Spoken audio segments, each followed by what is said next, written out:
Nag-viral sa social media ang video ng isang lalaking nagwawala sa harapan ng isang parish priest sa Pampanga. Sinipingan daw kasi ng pari ang misis ng lalaki. Nasa frontline ng balitang yan si Gary De Leon. Kasi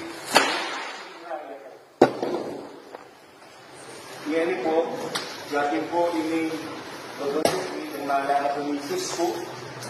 Nagpupuyos sa galit ang lalaking ito habang sinisira sa harap ng kausap niyang kura paroko ang kanilang family portrait sa tanggapan nito sa simbahan sa Pampanga. Makikita rin na ibinibigay na ng lalaki sa pari ang isang traveling bag at ibang gamit kasama ang kanyang misis.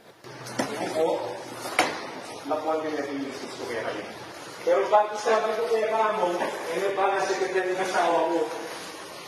Maririnig din ang paghingi ng pangumanhin ng pari na lalong ikinagalit ng lalaki. Si Nelly na po, yakin po yun niya.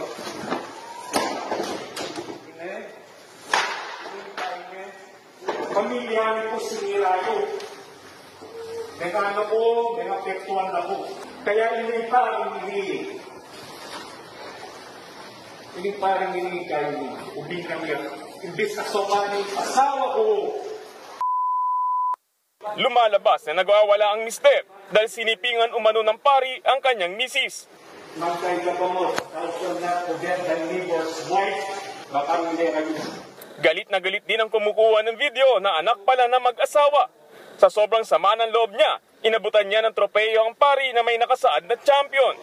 Among, salamat sa pagtrato mo ng maayos sa amin. Naniwala kami sa'yo. Salamat sa mga turo mo. Ito. Bigyan na ang trophy. Oo nga eh. Salamat, Among. Itinuring umano nilang kapamilya ang pari, pero dahil sa nangyari ay gusto nilang maalisan siya ng titulo. Kailangan mong maalis. Nireport ka na namin. Umanda ka. Maya-maya pa, muling lumapit ang mister at pinagsusuntok ang family portrait nila.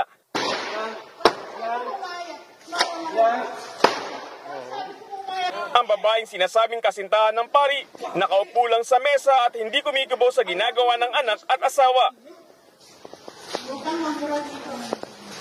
Huwag kami magmura. Anong ginawa niya sa nanay namin? Among, ikaw, sige. Nahihiya ka pa? May hiya ka? Sabihin mo yung kapatid mo. Sabihin mo.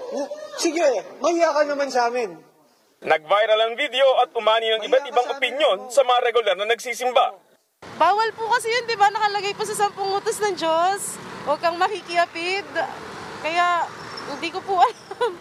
Parang ano po, yung sariling salita na tinuturo niya, hindi niya naman sinusunod. So, di ba? Nakakawala po ng tiwala sa simbahang Katoliko. Ang masasabi ko lang,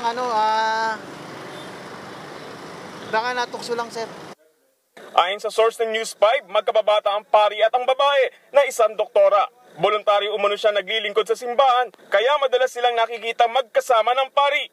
Pero nang minsang dumalo ang pari sa bahay ng doktora, palihim umanong nilagyan ng mister ng CCTV ang kwarto nila. Doon na sila nahuling magkasiping. Pinuntahan ng News 5 ang tanggapan ng kura paroko, pero ayon sa mga tauhan ng simbahan, umalis na doon ang pari.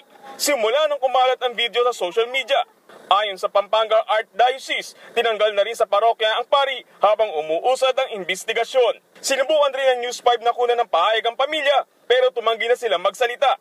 Naghihintay naman ang San Fernando Police kung formal na magsasampa ng kaso ang pamilya laban sa pari at sa doktora.